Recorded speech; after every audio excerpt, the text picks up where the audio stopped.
O grito que se calou, a fé que venceu a síndrome de Cri-du-Chat.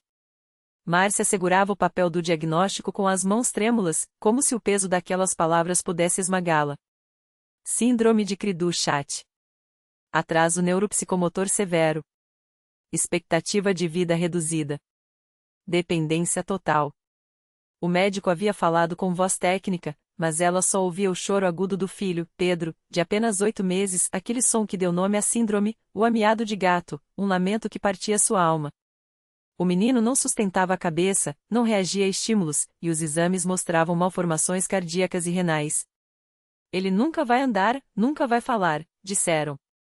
Márcia, uma mãe solteira de 28 anos, sentia o mundo desabar.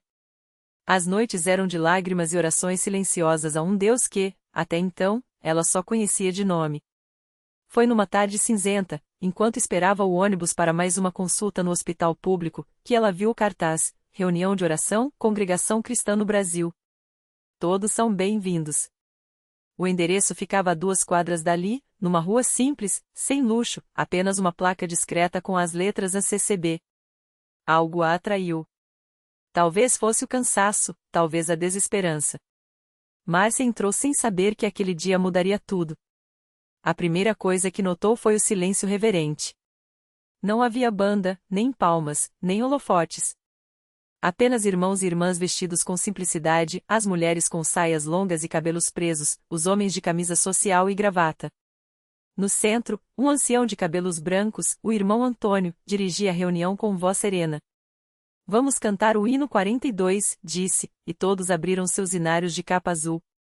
Márcia não conhecia a música, mas a letra a tocou. Jesus, meu Salvador, a ti venho clamar nas minhas aflições, vem me consolar. As vozes uníssonas, sem acompanhamento de instrumentos, soavam como um coro celestial. Ela chorou. Depois do hino, veio a oração. Não era uma prece decorada, mas um clamor espontâneo, onde cada irmão pedia por suas necessidades com uma fé que Márcia nunca havia visto. Senhor, cura a irmã Maria do câncer, dá força ao irmão João, que está desempregado, abençoa as famílias que estão em luta. Quando o ancião perguntou se havia visitantes, Márcia levantou a mão trêmula. Irmã, qual é o seu nome e o que traz ao nosso meio? Perguntou ele com um sorriso paternal. Eu me chamo Márcia, e meu filho, ele tem uma doença rara. Os médicos disseram que não tem cura. Sua voz quebrou. Uma irmã ao seu lado, a irmã Clara, segurou sua mão. Deus é maior que qualquer diagnóstico, filha, disse ela com convicção. Nesta casa, nós cremos em milagres. Márcia começou a frequentar as reuniões. A princípios, ia só para chorar em silêncio no fundo do salão, mas aos poucos, as palavras do ancião Antônio foram penetrando seu coração. Deus não muda as circunstâncias para nos abençoar, Ele nos abençoa dentro das circunstâncias, dizia ele, citando passagens da Bíblia. Márcia aprendeu que a fé não era esperar passivamente, mas confiar ativamente. Começou a orar em casa, colocando as mãos sobre Pedro enquanto clamava: Senhor, eu não sei se o Senhor vai curar meu filho, mas eu creio que o Senhor pode. Um domingo, após a Santa Ceia, aquele momento sagrado em que os irmãos partilhavam o pão e o vinho em memória a Cristo, o ancião chamou os que tinham pedidos especiais para se levantarem. Márcia se pôs de pé, segurando Pedro no colo. Irmãos, peçam por este menino. Que a vontade de Deus seja feita. As orações subiram como incenso. Alguns choravam, outros apenas murmuravam o amém. Márcia sentiu uma paz que não vinha da razão, mas do coração. 3 semanas depois, no retorno ao hospital para mais um check-up, a médica que atendia Pedro franziu a testa ao analisar os exames. Isso não faz sentido, murmurou. Os níveis de oxigenação do menino, antes críticos, estavam normais. O ecocardiograma mostrava que o buraco no coração havia se fechado. Isso não é possível, repetiu a doutora, chamando outros colegas. Pedro, que antes mal abria os olhos, agora olhava fixamente para a mãe e balbuciava sons. O amiado característico da síndrome havia cessado. Márcia não gritou, não pulou. Ela simplesmente ajoelhou-se ali mesmo, no corredor do hospital, e agradeceu. Quando voltou à igreja naquela noite, foi para dar testemunho. De pé, como era o costume na CCB, ela contou tudo, sem dramatizar, sem exaltar a si mesma. Deus ouviu nossas orações, disse, segurando Pedro, que agora sorria. O salão explodiu em glórias a Deus. O ancião Antônio, com lágrimas nos olhos, lembrou a todos: não é a igreja que faz milagres. É Deus, que usa a fé do seu povo. Pedro hoje tem 5 anos. Anda, fala frases curtas e frequenta a escolinha dominical da CCB, onde as crianças aprendem os mesmos hinos que os adultos cantam. Márcia foi batizada nas águas num rio limpo, como manda a tradição da igreja, e agora serve como diácona, ajudando outras mães que chegam desesperadas. Aprendi que Deus não tira a prova, mas nos dá força para passarmos por ela, diz ela sempre que alguém pergunta pelo milagre. Na congregação cristã no Brasil, não há espetáculo, não há promessas de riqueza ou cura instantânea. Há apenas um povo simples, que crê na palavra, ora com fervor e vive a fé no dia a dia. E é assim, na quietude de um culto sem alarde, que Deus continua operando. Porque, como o ancião Antônio sempre repete, o milagre não está no barulho, mas na fé que não desiste. Márcia nunca esquece o dia em que uma jovem mãe entrou na igreja carregando nos braços um bebê de poucos meses, com os olhos cheios de lágrimas. A criança, chamada Sofia, nasceu com uma malformação no coração que os médicos disseram não ter cura. Os exames mostravam que, sem uma cirurgia de alto risco, ela não sobreviveria além dos 2 anos. A mãe, chamava-se Ana, já havia procurado vários hospitais, mas as filas do SUS eram longas e o dinheiro para particular não tinha. Quando chegou à CCB, estava sem esperança. Foi Márcia quem a abordou primeiro. Reconheceu naquele desespero o mesmo que já tinha sentido. Sentou-se ao lado dela no banco de madeira, ouviu sua história e, sem muitas palavras, convidou-a para ficar. Aqui a gente ora, irmã. E Deus ouve, disse, colocando a mão no ombro de Ana. Naquele mesmo culto, o ancião fez uma oração especial pela menina. Não houve gritos, não houve teatro, apenas um silêncio respeitoso, quebrado só pelos soluços abafados da mãe e pelos amém baixos dos irmãos. Os dias passaram, e Ana continuou frequentando a igreja, mesmo quando as notícias dos médicos pioravam. Sofia não ganhava peso, a pele ficava cada vez mais pálida, e os episódios de falta de ar aumentavam. Mas Ana não desistiu. Todas as noites, antes de dormir, ela e Márcia se reuniam na sala da casa humilde de Ana para orar. Às vezes, outras irmãs da igreja se juntavam a elas.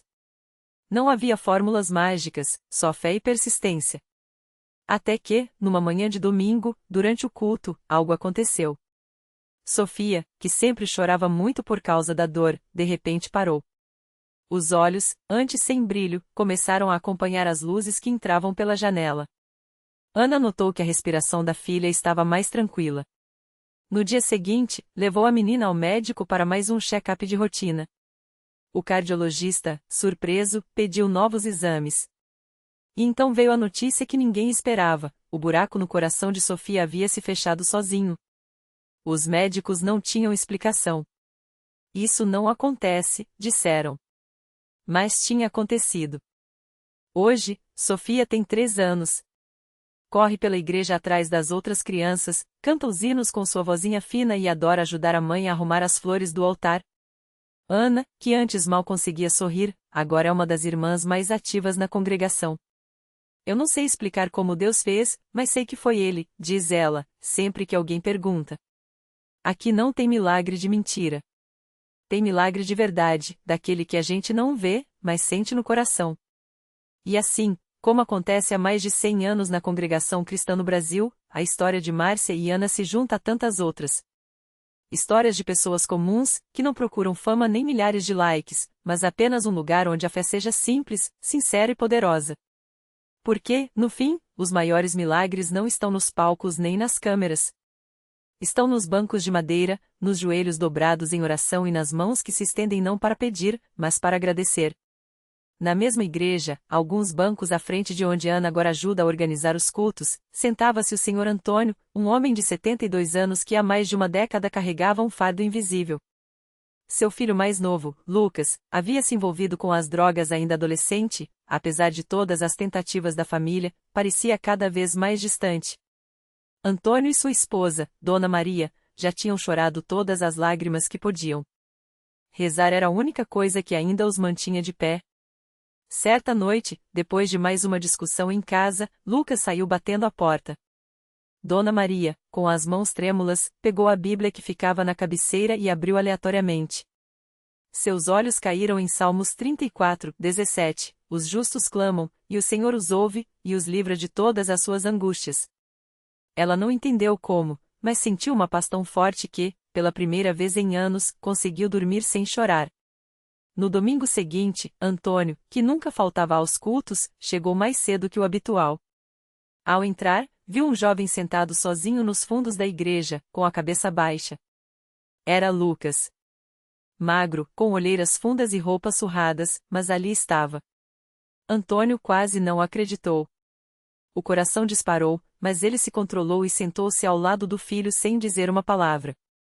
O culto começou, e quando o pastor fez o apelo para quem precisava de uma mudança radical na vida, Lucas levantou a mão. Não foi um gesto dramático, não houve gritos nem choros chamativos. Foi silencioso, como se ele mesmo não soubesse explicar por que estava ali. Mas quando o pastor orou por ele, Lucas desabou. Não de vergonha, mas de alívio. Depois do culto, abraçou o pai e sussurrou: Pai, eu não aguento mais essa vida. Eu quero voltar para casa. O que aconteceu nos meses seguintes não foi um processo fácil. Lucas teve que enfrentar a abstinência, as noites de insônia e a culpa por tudo que havia feito. Mas a igreja não o deixou sozinho. Irmãos o visitavam, oravam com ele, e até arrumaram um trabalho para ele na marcenaria de um dos diáconos. Dona Maria, que antes só sabia chorar, agora passava as tardes ensinando Lucas a fazer pães caseiros, como fazia quando ele era criança. Um ano depois, Lucas estava de pé no mesmo altar onde um dia havia se ajoelhado quebrado. Desta vez, era para dar seu testemunho. Eu não vou dizer que foi fácil, falou, com a voz ainda um pouco trêmula. Mas eu sei que não foi eu quem me livrei das drogas. Foi Deus, através das orações do meu pai, da minha mãe, e de cada irmão aqui que não desistiu de mim. Ele olhou para Antônio, que, pela primeira vez em anos, sorria sem sombra de tristeza nos olhos.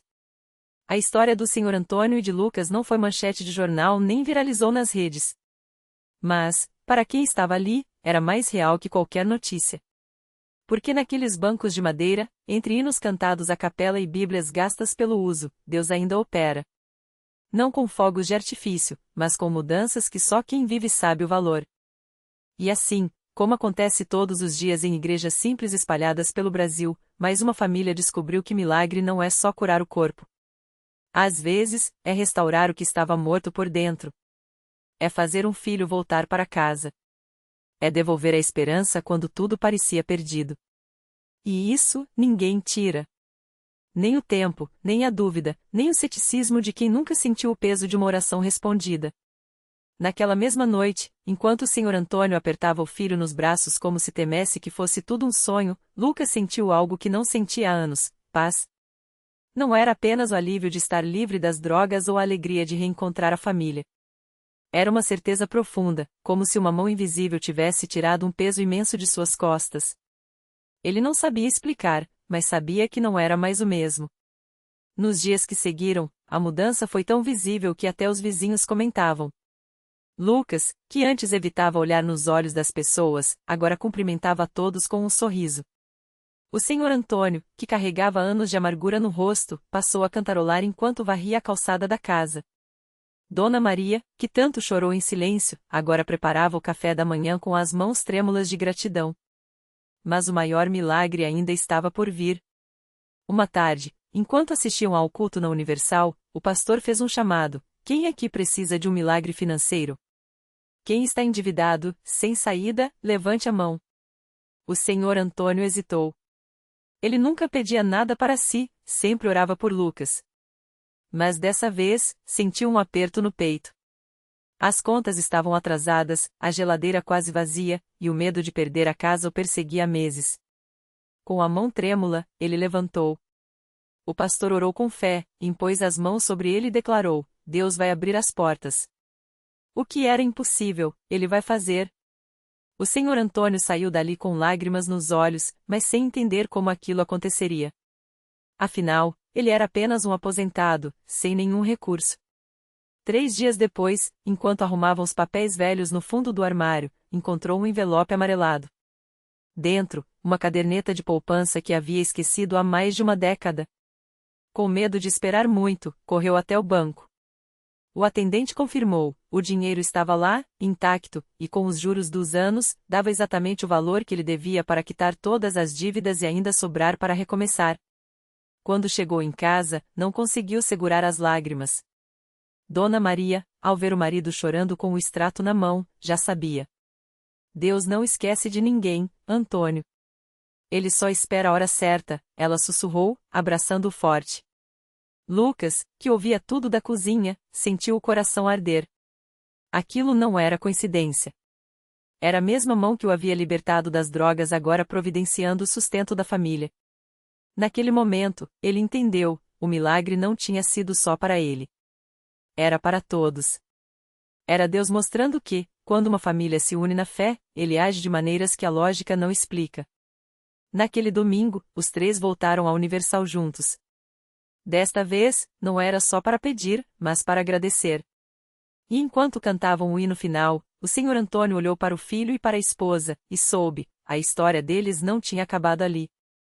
Era só o começo de uma vida que Deus estava reconstruindo, peça por peça, com amor. Porque milagre não é só o que a gente vê. É o que a gente vive. E eles estavam vivendo. Cada dia, cada vitória, cada lágrima enxugada era a prova de que, quando Deus entra numa história, nada fica igual.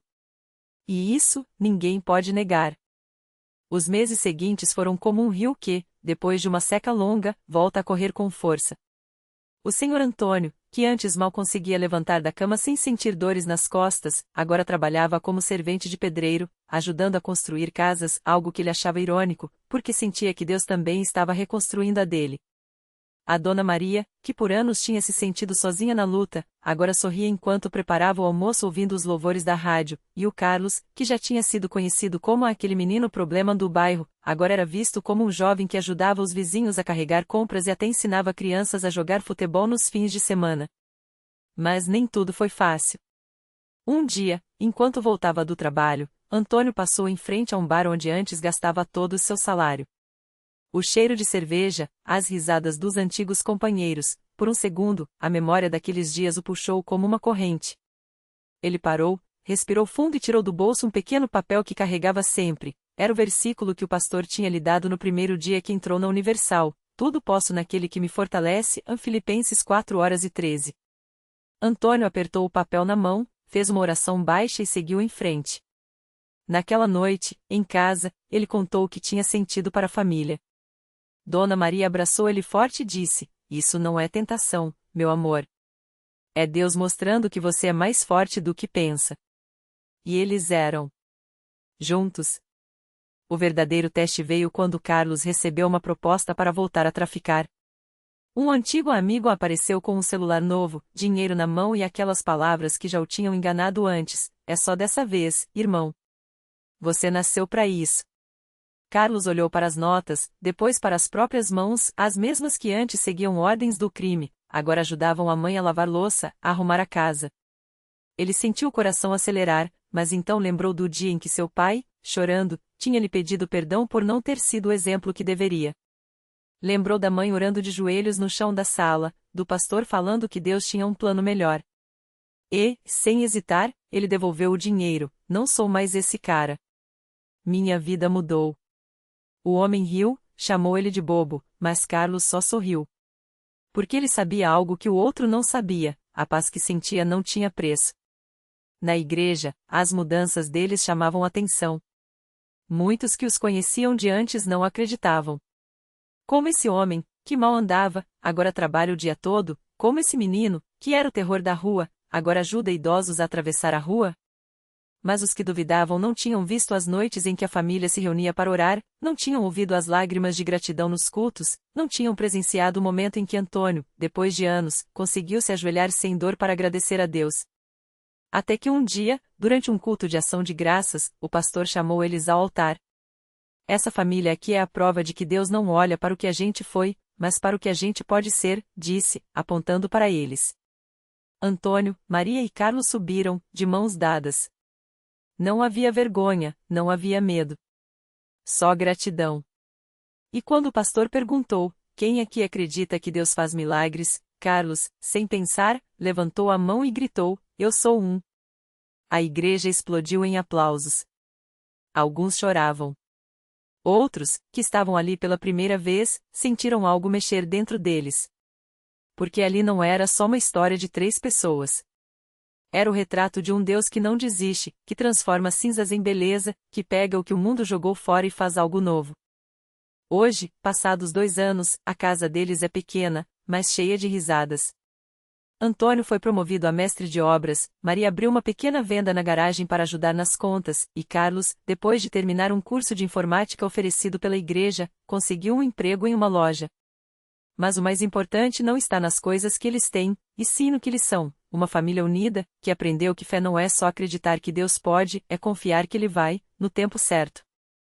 E toda vez que alguém pergunta como eles conseguiram, a resposta é sempre a mesma: não fomos nós. Foi Deus.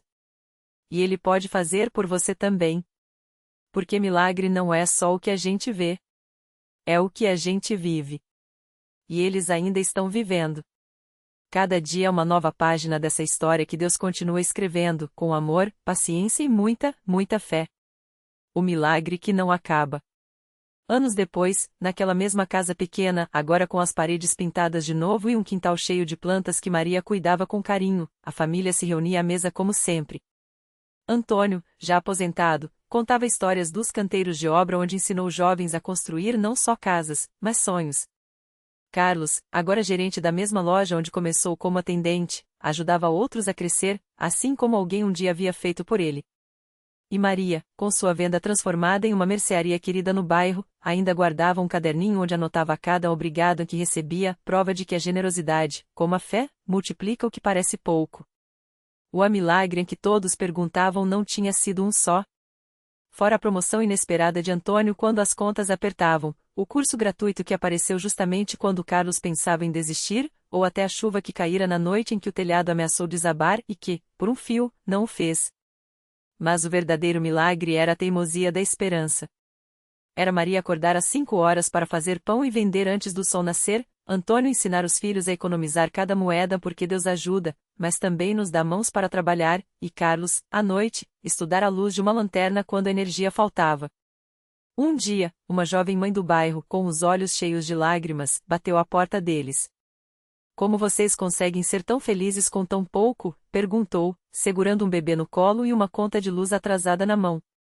Maria serviu café, Antônio arrumou um colchão velho no quarto dos fundos para ela dormir naquela noite, e Carlos sentou ao lado dela com um papel e uma caneta. Vamos ver juntos.